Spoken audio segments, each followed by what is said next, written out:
De retour, messieurs dames, pour une soirée, tout ce qu'il y a de plus classique et normal en Amérique du Nord. Dernier match de cette folle soirée du coup, Cloud9 contre Clutch Gaming. Nono, peut-être un match dans lequel les lois de la physique seront respectées. Peut-être effectivement. En tout cas, est-ce qu'on va avoir un dragon ancestral en cette soirée? Parce que c'est vrai qu'il y a eu 5 games qui ont fini finalement avant les 35 minutes de jeu. 5 games qui ont été assez expéditifs, dont une de 22 minutes par les EcoFox face à Team Liquid. Cette fois-ci par contre ça va être une game intéressante. Clutch Gaming contre Cloud9. Cloud9 qui a perdu d'ailleurs hier contre... Ah, ils ont perdu hier? Tout à fait, ils ont perdu. Ah oui, ils ont perdu contre les Thieves. Contre les Thieves, ouais, exactement. Ah ouais. Ils ont perdu contre les 100. Cette fois-ci, ils vont jouer contre Clutch Gaming. Clutch Gaming aussi, qui est une bonne équipe, hein, qui fait beaucoup de victoires ces derniers temps. 2-0 semaine dernière. Ils sont au top, ils sont à 7-4 actuellement. Égalité avec Team Liquid. Ouais, 3ème place. Hein. Ils vont réussir à prendre du coup la game au Cloud9. Et s'ils arrivent à prendre la game au Cloud9 d'ailleurs, ça peut leur assurer d'ailleurs une très bonne position après au niveau du standing. C'est vrai. Et on a beaucoup parlé ce soir des joueurs underrated, underdogs, solo, que vous voyez, player of the game de la journée d'hier. A vraiment carré, c'était l'un des joueurs les moins attendus du split, puisque un vieux joueur qui dépasse les 23 ans, si je ne me trompe pas, qui est très vieux pour un joueur LCS aujourd'hui. Non pas qu'on soit en fin de carrière, mais c'est un fait. Et surtout un joueur qui avait déjà eu plusieurs expériences en LCS et qui n'avait jamais spécialement brillé. Là pour l'instant, pour moi les Clutch Gaming c'est littéralement les MacGyver des LCS un petit peu NA je trouve. Entre Apollo, Aku et Solo qui performent très bien et qui n'étaient pas du tout attendus, une très bonne nouvelle. Ouais, c'est un peu les top pickers qui donnent trio pickers effectivement. C'est ça, et c'est exactement ça. Ils ont complètement évolué. Les trio pickers. Ils sont ensemble et c'est vrai que ça marche bien. Et Solo, j'ai toujours du mal à me dire est-ce que c'est un bon joueur, est-ce que c'est un mauvais joueur. C'est vrai qu'il fait la plupart de ses games quand même. Il arrive à bien les carry, à bien dominer sa lane à chaque fois. Il est passé une fois à côté d'une game, mais bon, c'était face à Uni. Est-ce qu'on peut vraiment lui jeter la pierre? Je ne suis pas sûr. Mais c'est vrai que Solo, c'est une valeur intéressante. Clutch Gaming, en fait, globalement, c'est une équipe, comme tu l'as dit, qu'on n'attendait pas. Mais tous les joueurs se sont réveillés. Et en fait, le seul joueur qui ne s'est pas du tout réveillé, c'est Lyra. Même, on va l'avouer. C'est vrai. Et mais voilà, mais ça marche bien. Du reste de l'équipe, par contre, on est face à Cloud9 et Cloud9, à mon avis, ils ont à cœur de tenir cette game et de remporter cette victoire face au Clutch Gaming pour ne pas se laisser dépasser finalement. C'est vrai, tu fais bien de parler de Lyra parce que s'il y a une bonne nouvelle chez Cloud9 et qui était l'un des très gros points d'interrogation à la suite du mercato, c'était Svenskeren hein, qui lui aussi a eu son lot d'expérience en top équipe NA chez TSM entre autres. C'est un joueur sur lequel il y a eu beaucoup d'attentes et qui a déçu. Et bien là il faut reconnaître qu'il n'y avait pas d'attente sur lui et il a surperformé en fait, tout simplement. Svenskeren est excellent pour le moment, on espère que ça continue comme ça. Et vous pouvez le voir ici, hein, tout sourire, ça se passe bien chez Cloud9, on semble relativement confiant. C'est la grosse équipe en forme avec EcoFox. C'est le pouvoir de l'amitié quoi. C'est ça, l'âme des cartes on y croit. Exactement. J'y crois. C'est les petits potes qui ont fait un pacte du sang. Et qui sont bien chauds d'ailleurs pour faire couler les Clutch Gaming. On va voir ça. En tout cas, first pick, c'est Joanie pour Svenskeren. Pick classique, hein. Svenskeren, il aime bien partir sur un champion avec des contrôles. Il peut en plus faire la différence tout de suite. Hein. Les pick-up, finalement, une fois le level 6 en poche, avec le Chain CC, avec le passif de Sejuani, c'est mortel pour n'importe quel champion. Réponse du côté des Clutch avec un Horn. Horn directement en first pick, suivi directement par un Varus. C'est ça que j'aime bien. Du côté des Clutch Gaming, ils suivent la méta, certes. Mais ils ont quand même des picks qui sont propres à leur... Enfin, ils ont un plan de jeu en tête en tout cas. Et ils s'y fixent. Tu vois, ils n'ont pas rush directement les pics comme Rai. Ils n'ont pas rush directement les pics très forts justement, ou des Braum, des Alistar par exemple. Ils prennent des pics qui vont en fait en synergie avec leur composition d'équipe. Et on va voir. En tout cas, ce qui nous réserve beaucoup de contrôle du côté de Varus et de Horn. Pareil du côté des Cloud9, on connaît très bien le combo magique Braum Sejuani, un chaîne CC. Qui est mortel. La compo de glace, effectivement. Oh, le middle stick. Oh, le wet dream. Honnêtement, j'y crois un peu quand même. Mais pas beaucoup. Tristana. Non. Franchement, Yenzel, si tu le fais, tu deviens mon dieu. Non, Tristana. Mon âme de fanboy vient se fissurer à l'instant. Du coup, sneaker sur une Tristana, bon, duo lane qu'on a l'habitude de voir. Hein. Pas grand chose à dire là-dessus, si ce n'est que ça va scale, hein, tout simplement. Ça va scale. Et c'est vrai que Sneaky, on l'a dit, c'est quand même la force tranquille en général. Là, ils sont un personnage qui peut être clutch. Il y a moyen de faire de belles choses. Après, attention, en parlant du Horn, c'est un flex, c'est Aku, un très bon Horn sur. Ouais, c'est vrai que c'est fort du côté des clutch. On va partir là-dessus. Morgana finalement qui va être récupérée pour Akuo. Ça sera une Morgana Varus sur la bot lane, donc beaucoup de CC aussi à proposer. Un Black Shield qui sera non négligeable justement face à Sejuani et Braum. C'est pas mal comme réponse, c'est vrai que c'est un pick qui est un petit peu compliqué à sortir quand même Morgana parce qu'elle se fait un petit peu bouffer quand même sur la lane. T'as pas beaucoup d'arguments, mais par contre dans les teamfights ça peut prendre son sens complètement de pouvoir protéger, que ce soit une front lane ou une back lane de n'importe quel CC. Ça empêche évidemment la récupération de QSS. Elle peut mettre en plus des caches derrière et apporter quand même beaucoup de contrôle s'il arrive à avoir un bon placement. En termes de pile, ça reste intéressant, en termes de pick-up, ça reste intéressant. Maintenant il faut tenir cette lane phase. Et à mon avis, Sneaky et Smoothie vont essayer d'avoir du répondant au maximum. Ah, le match-up est compliqué, non? Toi qui es l'empereur des ADC Nono. Bah, c'est toute la technique maintenant de Braum, mais voir le talent de Smoothie en fait, d'arriver à switch au niveau des deux targets. S'il y a un Black Shield sur Morgana, et ben, il faut turn directement sur Varus. Le jeu de l'esprit. Donc il faut arriver à jouer là-dessus et ils peuvent le faire, ils peuvent clairement le faire. On a quand même un jump du côté de Tristana, c'est deux champions statiques, Morgana et Varus. Donc il peut y avoir du pick-up. Attention à pas se faire surprendre côté clutch. En tout cas, les balles s'enchaînent. Il a Oi qui a été enlevé, bien entendu, qui a une excellente réponse contre des Horns. Ryze, Kha'Zix pour Cloud9. Ouais, effectivement, on a peur d'une composition coupe-gorge en fait sur les clutches. Après, on avait vu de la Nidal ce soir chez FighterQuest. J'aimerais bien voir l'Aira dessus. Un peu en mode pocket où, bah voilà, avec une cage de Morgana avec un Varus, tu inspires facilement. Tu portes un Ardent, éventuellement un petit Graal impie, t'apportes du stéroïde de vitesse d'attaque, bref, c'est tout ce qu'on aime. Et c'est une réponse à Sejuani qui est intéressante. Là où le Lee Sin. Oh, c'est validé. Oh, Lee Sin pour l'Aira. Alors là, ball deep. Un de ses anciens pics en 8.3, effectivement, ça reste très étonnant. En 8.4, ça en 8.4, c'est mort. Je vous dis direct, c'est archi mort. Mais en 8.3, ça reste étonnant. Donc écoute, intéressant comme choix. Face à Horn, face à Sejuani, pardon, face à Braum. C'est pas le pick le plus simple non plus contre Tristana qui peut arriver à se repositionner avec un jump ou mettre son ultimate. Oh, Likoko. Oh là là. Qui nous sort un petit Kled des familles. Le petit Kled qui est sorti, je sais pas combien de fois, une fois. Je crois qu'il a sorti une fois. En tout cas, une fois contre Gangplank où il a juste. Et il avait ouvert la lane. Et d'ailleurs, c'était même sa première game en NCS. Et il avait glané un MVP avec un quadra unofficiel, si je me souviens bien. Unofficial en official. Et Natalia derrière pour Jensen. On a des side lanes très fortes. Et il avait, il y avait tout éclaté. Side lanes, une très très forte check on 9. Beaucoup de roaming. Beaucoup de dégâts, un vrai potentiel de kill sur une composition clutch qui pour l'instant est toutefois relativement fragile au horn près. J'avoue que je suis assez curieux. Si l'Aira tombe derrière, ça peut aller très vite. Et une Talia en plus pour Cloud9. Ah, ça veut dire qu'on va accélérer la game. Ça veut dire qu'on va bouger, qu'on va essayer de mettre du mouvement dans la partie, qu'on va essayer d'apporter énormément de présence, qu'on va essayer de débloquer la game. Et ça, j'aime bien en général les Cloud9 quand ils se dirigent vers une composition d'équipe justement qui est orientée vers la 20, 25, 30 minutes de jeu. Ils arrivent en général à la mettre en place, ils arrivent à tenir leur snowball, ils arrivent à mettre la pression sur les side lanes et une Tristana en plus qui push. Ça fait mal, ça tombe les tours très rapidement. Une Talia aussi qui peut se rendre disponible face à un Corki. Un Talia a quand même l'avantage du push. Un Corki, ça prend quand même pas mal de temps avant d'arriver à trouver le wave clear au niveau des SB-range. Déjà, ils font ton level 6 avec la roquette. Et même avec le level 6, ça suffit pas pour arriver à watch-out les SB-range. Ouais. Donc ça prend quand même un minimum de temps. Alors que Talia, bah, elle peut s'exprimer directement, quoi. Donc attention au roaming de la part des Cloud9. Talia, Kled. On est sur le compo Snowball et Cloud9 est la deuxième équipe la plus rapide des LCC 9. Ouais. Juste après Team Liquid. Team Liquid parce qu'ils perdent rapidement. La rapidité, ça te connaît, Ellie. Et en tout cas, les Cloud9 contre Clutch Gaming. Une composition risquée pour Clutch Gaming. Précoce, mais on sait bien que voilà, Clutch Gaming, faut quand même avouer, c'est une équipe qui en général a un plan de jeu en tête. Je trouve que leur coaching staff fait un bon travail. Et en général, bah, c'est vrai que d'avoir une bonne composition d'équipe, une composition en tout cas qui marche avec les joueurs, ça marche très très bien pour eux. Donc on va voir ce qu'ils vont nous proposer contre Cloud9. Cloud9 qui a énormément de répondants par contre avec leur compo. Et le moment où on va voir un Kled courir, charger sur un Varus avec une Sejuani derrière qui va le suivre et un Braum, ça va être mortel. Ça va être mortel, clairement. Ah, cette soirée est déjà assez incroyable. Cette dernière game qui finit en beauté. On est parti du coup. Cloud9 contre Clutch Dragon des montagnes pour commencer cette partie. Hâte de voir de quel bois Licorice se chauffe. Très curieux aussi de voir Jensen sur cette fameuse stadion dont tu parlais. Ce fameux roaming. Le roaming, je dirais même certains.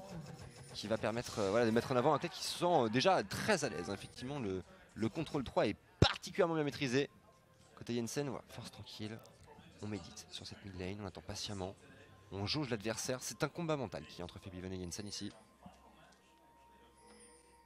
Ouais. Et une couverture classique. Pour le moment, Akuo peut-être qu'il va aller se risquer, aller chercher une ward au niveau du red buff adverse. Prendre un petit peu d'informations.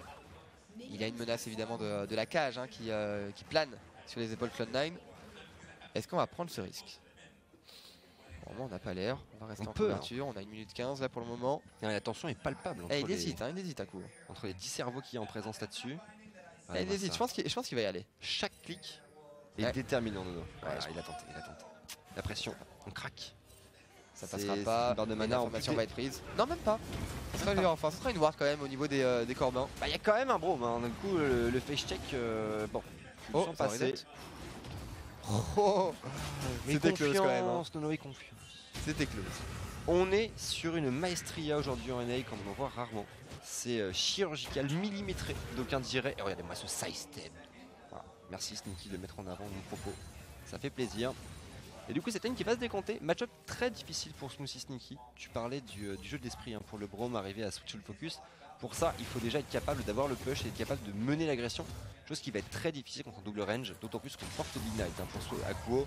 En ce temps, au niveau de la top lane, Lycoris qui fait des pieds et des mains. Lycoris qui est un véritable maître hein, des timings de Skarl. Il y a Laira, peut-être, au fromage. Non, pas du tout. Finalement, on va partir au niveau des golems. On ne prend pas la route longue, on va attendre éventuellement une opportunité là pour arriver à faire un gank au niveau de cette top lane. Je pense qu'il va attendre le level 2 de solo. Parce que comme vous voyez pour le moment le Horn est pas encore level 2. Il doit attendre les creeps qui arrivent au niveau de sa tour.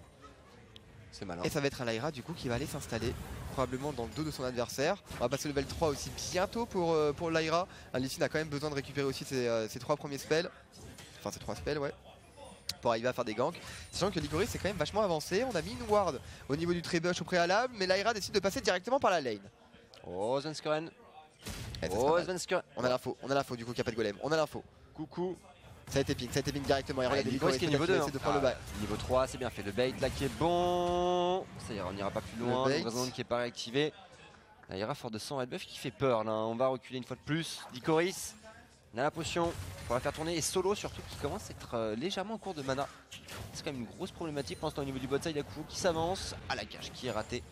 Bien side step hein, plutôt d'aucuns diraient. Et niveau 3 de validé pour cette duo lane clutch gaming. Le jump in. Ah oui. Ah oui. On va tenter hein, sur un timing où il n'y avait pas de spell shield. Malheureusement ça passera pas pour les Cloud9. Pas de dégâts infligés sur l'adversaire. Pas de skillshot non plus. Et Lycoris qui trade au niveau de cette top lane, qui n'hésite pas, il connaît son personnage à la perfection dans tous les cas. Il va essayer de récupérer son Skarl. C'est chose faite, parfaitement maîtrisé du côté du top laner des Cloud9. C'est le maître de Skarl, le Lycoris. Si vous n'avez pas vu sa première gamme OSS, je vous la recommande vivement. Il a rendu fou plus d'un top laner avec cette mécanique là. Et Svenskeren du coup qui va se présenter. Bon, ça ira. Hein. Oh, c'est pas mal, ça fait Jensen. C'est pas mal. Il n'y a pas de heal hein, du côté de Febiven, il n'y a pas de barrière non plus. On était un petit peu body block en plus, qui a permis à Jensen d'arriver à trouver quelques dégâts supplémentaires. Le sbire canon qui ne sera pas raté non plus. Et Lycoris qui décide d'insister au niveau de sa top lane, hein. il est pas inquiet. Il sera, regardez-moi, tranquille. Au pire, il sortira de Skarl. Mais voilà, ça va être un back obligatoire, 27 CS, 6 CS d'avance quand même par rapport à son vis-à-vis. Alors qu'il y a une wave quand même qui a l'avantage de solo. On va prendre le back maintenant, on revient instantanément, on perd pas de temps. Parfaitement timé là. Il n'y a pas à revenir full life cela dit. C'est pas faux. C'est pas faux effectivement, mais bon, on va pouvoir sustain avec cette épée de Doran et derrière la potion chargeable qui va tourner à plein régime sur un solo qui reste en lane pour le moment. On n'a pas encore forcément le timing de stuff qu'on voudrait et surtout on n'a pas le contrôle de lane, on n'a pas envie de se manger un bon gros freeze familial. Sachant qu'il n'y a aucune vision au niveau de la top lane hein, pour les clutch. Et il n'y a pas de TP possible pour solo en plus. Et oui.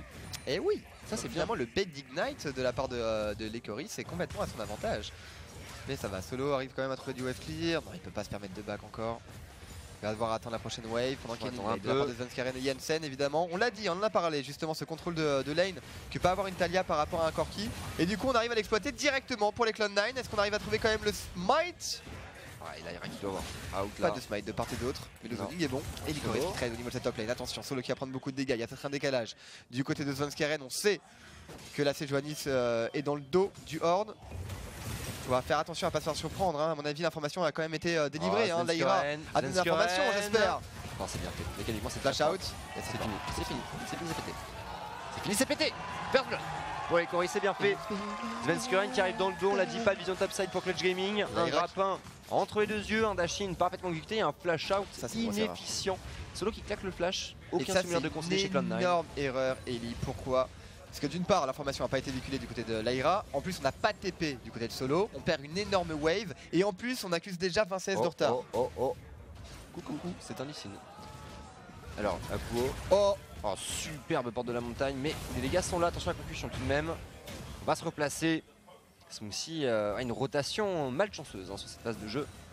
Ça ira tout de même. Lyra qui commence à faire peur. Mais attends, mais il a perdu combien de waves sur la top lane Solo? Il a perdu 2. Je crois qu'il a pratiquement perdu 2. Ouais, 2. Une et demie. Oui, parce qu'on avait le push pour l'Icoris, il n'y avait pas de TP. On va voir la phase de jeu. Ça, c'est tellement dur par contre. Ah, c'est... Plus il sait qu'il y a Sejuani dans le dos, puisqu'ils sont les counters, les Corbins. C'est ça qui est vraiment étonnant en fait. Où je vois que l'information finalement n'est pas très bien passée. Il pensait pouvoir s'escape, j'imagine, avec son dash plus son flash. Peut-être. Mais écoute, là il y a l'Icoris qui arrive à trouver. En plus, tu peux pas en fait distancer un Kled une fois qu'il arrive à mettre sa charge sur toi, sa première charge. Là, c'est fini. Même si tu flashes, c'est fini. Il te suit. C'est pété. Et derrière, c'est un Lycoris plus Decrypt, Tiamat. Tiamat qui va être un gros problème parce que l'une des clés du match-up contre Horn, c'est la consommation de mana de l'adversaire. Et du coup, bah, mana forcé par ce push. Et on le voit, hein. Lycoris qui va juste forcer trade sur trade, pardon. Ouais, il hésite tellement pas, il va aller jusqu'au bout, j'ai l'impression. Il va attendre ses CD, il a besoin de son Z quand même pour avancer. Il a le pire ultimate qui va revenir. Solo, il prend beaucoup de dégâts. Solo qui n'a pas de flash. Quoique Lyra. La porte de la montagne, c'est pas mal. La porte de la montagne, c'est pas mal. Mais dans l'arrivée de Svenskeren, maintenant les dégâts. Le score Recto non vaincu. Score. Et en plus, il n'y a toujours pas de téléporte pour Solo. Il vient d'utiliser son Ignite. Donc ça veut dire que c'est une autre wave qui va perdre énorme. 20 CS d'avance pour le top laner, des dégâts qu'on va pouvoir en plus gratter au niveau de cette tour.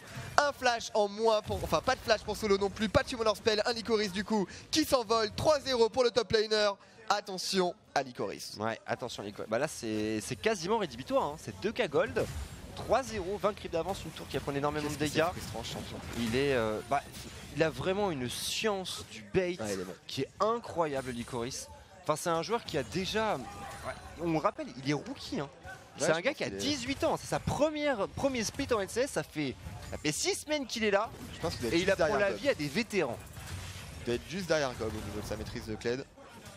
Alors c'est parfaitement. Et en fait, ce qui est trop marrant d'ailleurs, fun fact, on te fait des bisous Gob d'ailleurs, de la part de Likoko, c'est qu'il est donc premier du ladder, enfin je sais pas si c'est toujours le cas, mais en tout cas il était premier du ladder américain. Et il est monté non pas avec les pics consensuels, mais avec d'ailleurs les pics de Gob, assez drôle, Kled et Atrox. Donc t'imagines d'être premier du ladder avec deux champions qui sont hors méta. Ouais, c'est pour vous dire la qualité du bonhomme quand même. Il est archi lourd. Archi lourd. Et même contre, on l'avait vu hein, la semaine dernière, attention ici, bon rocket jump, ça ira, échelle de corruption. On l'avait vu jouer contre Omni et il avait fallu un camp massif du jungler des EcoFox, de Dardosh pour justement mettre un terrain parce qu'il était vraiment en train de body ce GP. Bon après c'est un match positif, mais c'est Winnie quand même. Et c'est vrai que Lycoris il ne cesse de surprendre pour l'instant. C'est là encore qu'on voit, on vantait les mérites de la structure Cloud9. Et bien en termes de scouting, j'avoue je sais pas comment ils l'ont trouvé ce gars là. C'est tellement la bonne pioche, surtout qu'ils avaient une pacte avant. Hein, ouais, non mais clairement. Quand même savoir qu'ils avaient une pacte avant. Et voilà, il a récupéré la first break en plus et il enchaîne directement sur Solo. Solo n'a pas le choix. Il est obligé de mettre la porte de la montagne. Mais regardez, c'est tellement bien fait par Lycoris. L'ultimate sur la même frame pour être sûr de pas être cancel. Et il enchaîne, et il déroule, et il découpe. Et c'est un Solo qui va tomber. 0-3 pour le top laner des Clutch Gaming. 4-0 pour Lycoris. Jensen, c'est pas mal. Jensen en 2v1. Attention tout de même, la rafale filée qui fait son effet. Attention à ce Q-spell, attention à cette onde résonante. Oh, il est serein, Jensen. Il a même mis l'auto-attaque sur le carapateur pour vous dire. On n'ira pas plus loin. Non, effectivement, il est en train de surfer Lycoris sur la tête de Solo. En fait, il surfe avec Solo sur son équipe. C'est un stunt comme on en voit rarement. Hein. Et les deux commentateurs, en plus, juste avant que la game commence, oui, Solo, bon joueur. Mais Solo est vraiment un bon joueur. Hein, mais c'est juste Lycoris qui est beaucoup. Je suis en train de me moquer des deux commentateurs, mais les deux commentateurs, c'est moi, tu en fais partie. C'est vrai, je suis commentateur. Toi t'es commentateur, moi je suis commentateur. J'étais stagiaire. C'est une blague en fait. Ah bon? Sans déconner. J'ai vu que c'était pas perceptible. Incroyable Nono. Oh là. Nono, est-ce que tu peux me dire, toi qui as été carrière en LCS, comment est-ce que tu te sens à la place d'Apollo dans ce genre de situation? c'est vrai, là tu peux rien faire. En fait t'as juste l'impression de pas jouer. Enfin j'espère qu'ils vont quand même réussir à faire un bon fight les Clutch Gaming, mais vu que comment la game est partie et vu la composition en plus des Cloud9 qui est quand même orientée sur une composition très snowball, ça va être dur de s'exprimer. Ah bah là, honnêtement, le 22 minutes de jeu d'EcoFox de tout à l'heure, il va être challenge. Hein. Il va être challenge. Ça va aller très vite. Plus de tour bot, plus de tour top. Un Kled qui Oh là là, il a tellement pas de respect. Ouais, mais quel c'est hyper lourd. Il a attends mais regardez-moi le timing. Regarde, l'ultimate il est énorme. Oh, il est tellement fort. Et derrière, bon, c'est grappin into grappin, Solo bon, qui tente le counterplay avec le lance-flamme. Parce que là aussi, c'est ça qu'il faut bien comprendre, c'est que Solo, même pas qu'il joue mal en fait, et qu'il a aucun counterplay à disposition. Licorice contre 100% des initiatives de Solo. Et là-dessus, avec un contrôle de ligne qui était parfait et un Lyra, qu'il faut le reconnaître, était relativement absent. Et regarde Solo, ça coûte super cher. Hein. Il a pris le téléport maintenant en disant ça y est, j'arrête avec l'Ignite, j'ai tenté, ça n'a pas marché, j'accuse du coup 36 de retard à cause de ça. On va éviter. On n'a pas envie de concéder trop de choses quand même à Licorice, sachant que c'est une T1 sur la botlane qui est tombée, une T1 sur la top lane. On va pouvoir éventuellement aller enchaîner au niveau de la récupération de la tour mid, sachant que ça aussi la force de Kled, c'est que tu peux te permettre d'aller dive assez facilement, puisque tu peux reset l'aggro. Tu reset l'aggro effectivement, une fois que ton Skarl dépop et s'enfuit. Et ça c'est beaucoup trop fort en fait, sachant qu'un Skarl c'est quand même bien tanky. Ah c'est solide hein. Et en plus, voilà, le héros de la faille, il est passé directement sur la mid lane. Il manque quelques auto-attaques. 5 Jensen pour arriver à la débloquer juste avec le coup de tête. 5 à gold d'avance pour le moment, bientôt 6. Oh, ça suffira pas. Dégâts, il faut y retourner. Il faut y retourner pour C9. Allez, on couvre, c'est bien fait. 6K maintenant. Ah, le bilan est lourd, hein, tu l'as dit, Febiven a besoin de temps. Et je suis pas sûr que c'est un luxe qu'il puisse s'octroyer. Attends, mais même dans la jungle, il y a une gold d'avance uniquement avec les tours. Ouais, non, bah 3 tours à 0, ça fait mal, hein, il a Ira. Oh, par contre, attention, c'est là. Il met tout dans les loups, le kick est bon. Par contre, ça c'est bien fait. Flash qui ne suffira pas suffisant à Kuo. Qui va se faire revenge là-dessus. C'est bien fait, Sneaky qui est au rendez-vous. L'arrivée de Licorice, bien sûr, le bouquetin de l'enfer. On n'ira pas plus loin. Je m'attendais à un dive 1v3 de la part de Licorice, je vous cache pas que je suis un peu déçu.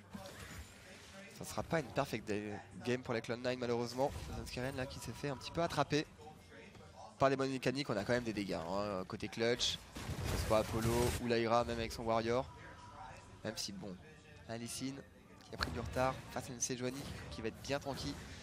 Ça va être quand même compliqué d'arriver à faire des merveilles, sachant que Sejuani aussi peut arriver à cancel les dashs de Licine, que ce soit d'ailleurs l'onde sonore ou le shield. Et à mon avis, on peut faire confiance à Zanskeren pour arriver à trouver le timing parfait. On va voir ça justement. Sven qui prend le focus de 3 joueurs. Un souci un peu late et le kick, surtout le kick est très très bien timé. On le sort en fait de la range de protection de ses coéquipiers de la part de Lyra.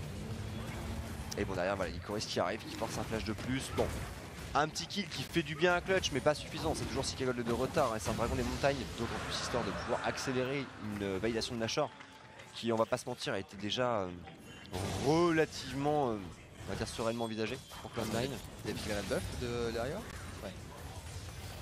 Il fait qu'il s'arrête pas quoi. Black Cleaver Tiamat, on prend les Krugs. En fait, toute la partie haute de la carte, c'est le territoire de Licorice. Jusqu'à la T3 top, honnêtement, il fait ce qu'il veut. Ouais, en plus on a débloqué, ça y est, 3 tours, toutes les T1 sont tombées, on va pouvoir avancer un peu plus les wards, commencer aussi à jouer un petit peu des rotations et du roaming. Avec le Kled, on veut jouer avec l'ultimate. Zanskeren arrive à trouver le follow-up. Pareil du côté de Jensen. Jensen d'ailleurs qui est parti sur des dégâts très vite. Il a fait le déguisement hanté, il a récupéré ses bottes aussi. Donc double item qui apporte de la pénétration magique. Plus évidemment un enchaînement classique sur un Morello. Et c'est ça aussi la force d'une Talia. C'est que t'as pas besoin forcément de récupérer beaucoup de mana et ton Morello directement. Tu peux te permettre de partir sur d'autres items. Puisque tu as un wave tier qui est tout à fait bon. Oh, Jensen là, c'est bien fait pour Akuo. Le burst. Le burst. Michel Flash, c'est fini. C'est fini, c'est ouais, pété, ouais, c'était un peu ambitieux quand même. Maintenant, est-ce qu'on peut compenser cross-map pour Cloud9? Pas de défense au niveau de la T2, hein. Et oui, Sneaky Snoozy au rendez-vous, Zanskeren également, il y a... Oula, Licorice. Oh, dommage. Très bien joué pour Apollo. Il a tenté. Ouais, il va pouvoir s'en sortir quand même. Quoique, Lyra qui va follow. Plus de Skarl, on bait, on DPS, on met énormément de dégâts. Licorice qui veut face, et voilà, Skarl, non, pas suffisant, trop de dégâts. Un shutdown, mais une T2 qui tombe, et on avance ouais, encore. là, Sneaky, Jensen il peut s'en vouloir. Il peut clairement s'en vouloir parce que c'est Amor finalement qui va faire tomber aussi son top laner, de plus avoir de pression au niveau de la mid lane. Ça permet au Clutch Gaming d'arriver à se libérer et d'apporter un peu plus de pression. Et du coup Licorice tombe dans le process. Attention quand même les Cloud9, certes on arrive à récupérer une T2 au niveau de cette botlane, c'est très bien. Mais pour arriver à gérer, faire une game propre, game qu'ils auraient pu faire d'ailleurs, propre. C'est vrai. Et bah c'est toujours embêtant. Après c'est un peu la folie aussi d'avoir un top laner qui se tombe complètement, c'est ce qu'on expliquait tout à l'heure, c'est que tu t'enjailles en fait, il y a beaucoup de pression, beaucoup d'excitation dans ce match. Et du coup qui dit excitation dit souvent quelques petites erreurs à droite et à gauche, ça peut arriver. Sachant que Jensen est quand même l'un des joueurs les plus consistants qu'on puisse avoir en NA. Ouais là c'était un fake check. Ouais c'est très candide. Très candide. Tout ce qu'il y a de plus fake check. Ouais, Lycoris qui se balade. Oh, il allait tenter Lycoris, il a tenté, heureusement Apollo. Cette petite auto-attaque d'Apollo, elle fait là le taf quand même. Hein. Heureusement. Parce que Lycoris il a tenté un trouver escape. Sachant qu'il arrive dans un trou de vision, d'où le flash-in de Lycoris, c'est là derrière le follow-up. Et Lycoris encore qui sort un kiting qui est excellent, regardez la barre de Skarl. Hein. Ça se joue à frame en vrai. Il conserve ses Z à chaque fois pour arriver justement à rappeler Skarl le plus rapidement possible. Donc dès qu'il voit qu'il va passer en petit cled. En forme pédestre. Exactement. Il conserve évidemment son Z. Et elle est en tout cas Sneaky et Smoothie là qui joue des rotations. On a récupéré dans Static Shield. On a pu grignoter la T2 sur la top lane. Et on le dive. Hein. Aussi qui est en backup. Il y a Jensen qui va mettre le mur. Ah ouais, Solo qui a décidé de se faire une petite porte de sortie. Pas de problème. Allez-y les gars, je vous ai fait un portail. Mais bon, la T2 qui va tomber tout de même. 7 k gold d'avance pour Cloud9. C'est pas qu'on pouvait casser les murs quand même? Non, je sais même pas. Le mur de Talia, je savais pas. Ah tu peux tout casser, sauf le décor de base en fait du jeu. Tout casser, même l'ultimate de Jarvan et tout? Ah ouais bien sûr. Ah c'est trop stylé. Bien sûr, bien sûr. Tu peux faire ça sur un mur d'Anivia. Je sais même pas. Écoute, on en apprend tous les jours Nono. Ouais. C'est le jeu de la vie. Grâce à League of Legends. Grâce à Solo aussi.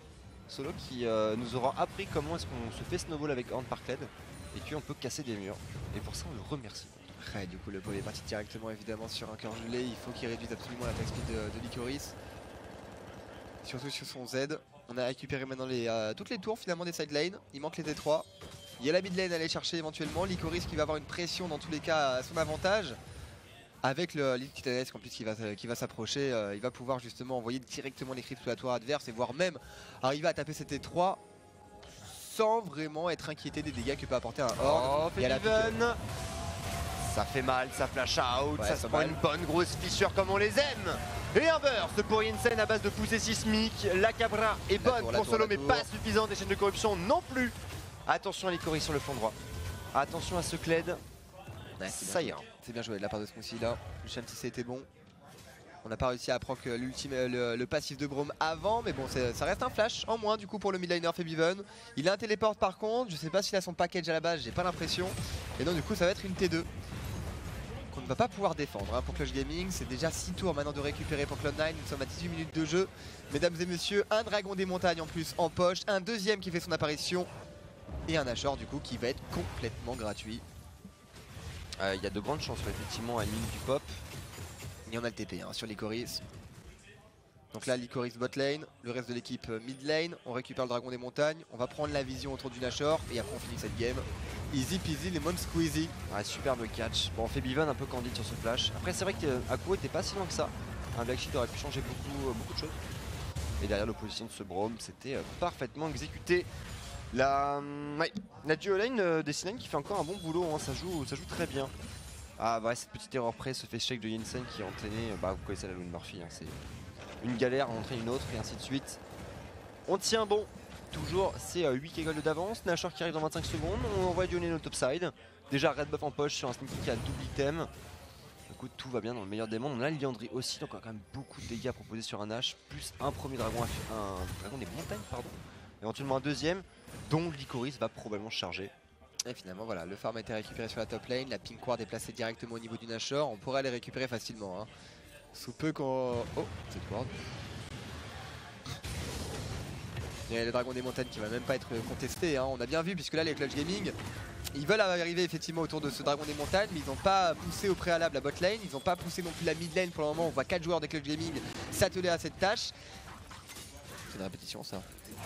Non, s'atteler à cette tâche? S'atteler à cette tâche. Non, c'est bien.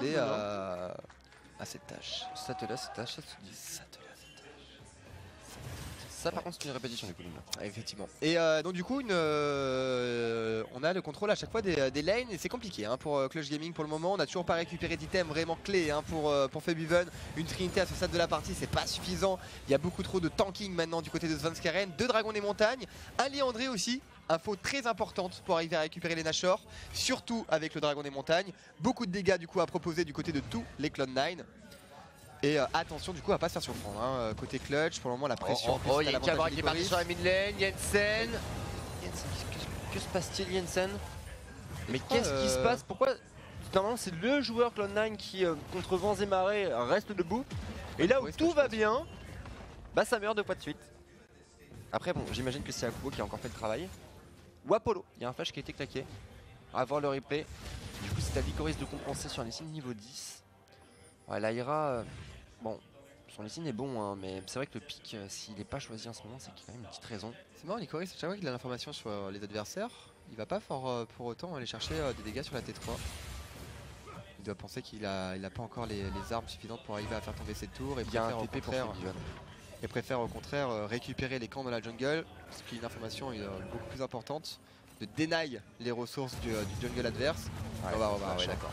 Ah, Apollo, très bien tenté la cage derrière. Et pour rebondir sur ce que tu disais, j'aurais peut-être un début d'explication pour vous dans la mesure où il y a un TP sur Febiven qui du coup pourrait permettre un overextend. C'est que t'as pas envie d'aller lâcher tes golds quand t'es à 4-1 comme ça. C'est vrai qu'il y a encore de la marge au niveau 14. Enfin bon, c'était pas encore qui Trinité qui allait l'embêter, hein, à mon avis. C'est effectivement peut-être. Et si les 2 TP de Horn et de Febiven sont utilisés pour aller défendre une T3, ça va être un free Nashor pour Clone9.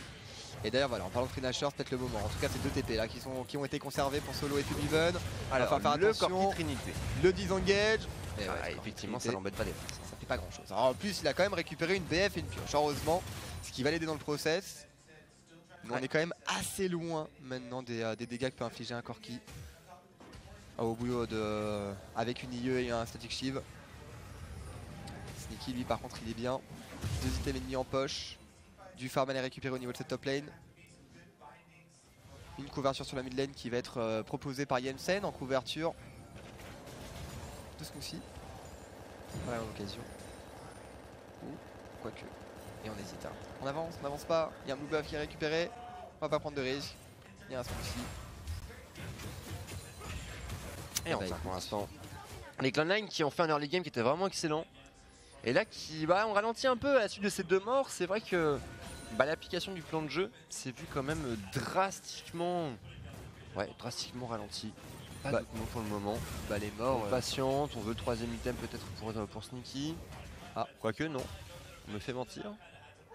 Ouais, il y a un timing, mais regardez, Febiven pour le moment n'est pas dû. On n'a pas de trinket bleu, c'est vrai qu'il n'y a pas de Ah si, le trinket bleu a été utilisé. Ce coup-ci c'est bien fait. Lyra peut-être, Lyra, et non, ça passera pas, et c'est Lyra du coup qui va tomber sous les coups de Licorice. L'engage de Licorice quand même, ah bah oui, on va aller chercher ses flashs, on va clairement aller chercher ses flashs. Solo qui va prendre la foudre. Solo tête sous l'eau, accompagné du second Apollo shutdown et Rocket Jump in pour Sneaky. C'est la game. Non, il fait pas. Parce qu'ils n'ont pas de rise, quoique il y a Braum qui va aller chercher les creeps. Franchement il n'y a pas de... Il y a beaucoup de dégâts avec le dragon des montagnes. On va tenter de finir quand même parce qu'on c'est une équipe plein de panache Clone9, il faut leur reconnaître ça. Ouais, Apollo c'est bien fait, package out, Licorice qui marche sur les charbons ardents. Et écoute, ça va être un gros problème, hein, visiblement. Rien n'a pété, effectivement. 10 secondes avant l'apparition d'Apollo, 10 secondes avant l'apparition de Solo. Est-ce qu'on prend des risques? On arrive à trouver un pick-up maintenant. Ça peut faire les affaires des Clone9 complètement. On arrive à zoner Sneaky qui arrive à mettre quelques auto-attaques sur Febiven. Febiven qui est forcé au dash out. On arrive à trouver beaucoup de dégâts sur le Nexus. Et ça va être une fin de game en 24 minutes 40 de jeu. Belle opération pour les Clone9. On a eu 2 games finalement de moins de 30 minutes et pas de game du tout avec un dragon ancestral. C'est assez incroyable quand tu regardes le début du split où il n'y avait que des games pratiquement de 40-45 minutes et là on arrive à des games de 30 minutes quoi. Bah on est sur... Alors attendez, je vais vous donner les stats. Après, il y avait aussi on a gagné un écart de niveau. On a gagné 4 minutes de moyenne de game entre la week 1 et la week 6. Il y avait un petit écart de niveau aussi. Il y avait... non mais oui ça s'en fait, mais overall sur toutes les équipes, on a gagné 4 minutes. 4 minutes. Entre les games de la première semaine et les games de la 6ème semaine. Et là on va encore grappiller quelques minutes probablement, enfin quelques secondes en tout cas. Parce que ça reste exceptionnel, hein. Une journée comme ça c'était Je sais pas ce qui s'est passé en NA, mais clairement on a mangé du lion. Et Licorice, quel game encore. Bon, pour Cloud9 ça roule vraiment bien. On le disait tout à l'heure, un Clutch c'est quand même l'une des équipes en forme actuellement, c'est le top 3. Là pour Cloud9 c'est ce qui va permettre de recoller vis-à-vis d'EcoFox. Alors on est encore un petit peu derrière, mais pas tant que ça. Pas tant que ça, un record de 9-3. 9-3, 10-3, Clutch qui tombe du coup à 7-5, Team Liquid 7-5 aussi. Du coup on a vraiment un peloton de tête qui fait une échappée. Ouais. Il y a deux équipes vraiment qui prennent le lead, le reste, il y a encore ce milieu de tableau qui est assez resserré. Et ça c'est du bon pour Optic, parce que ça veut dire que la place de playoff, elle n'est pas inenvisageable. Non, clairement pas. En tout cas, une semaine intéressante. Finalement, au niveau de la compétition, on attend évidemment avec impatience le patch 8.4 qui va faire son apparition, je crois, la semaine prochaine, si je ne m'abuse. Un patch encensé par la plupart des influenceurs. Encensé, et surtout même pour nous. En termes on a toujours eu l'habitude de voir les jungles en fait avec des wards. C'est ça qui va changer énormément. Ouais, ça va changer beaucoup de choses. Pour moi, c'est ça le plus gros changement. En fait, autant qu'il y ait des changements au niveau des items mid lane, certes, ça a son importance, mais nous, qui sommes intéressés par les games compétitives, on sait bien que c'est la vision la chose la plus importante dans League of Legends. Et en l'occurrence, qu'il y ait plus ces wards au niveau des jungles, ça va changer, à mon avis, drastiquement le plan de jeu des équipes. En tout cas, on va le voir, ce sera évidemment la surprise de la semaine prochaine. Nous, avec Ellie, évidemment, Rock à la régie, on va vous laisser. Ouais. On vous fait des bisous, de beaux rêves, de gros poutous. À la semaine prochaine, évidemment, pour encore plus de compétition. Bisous.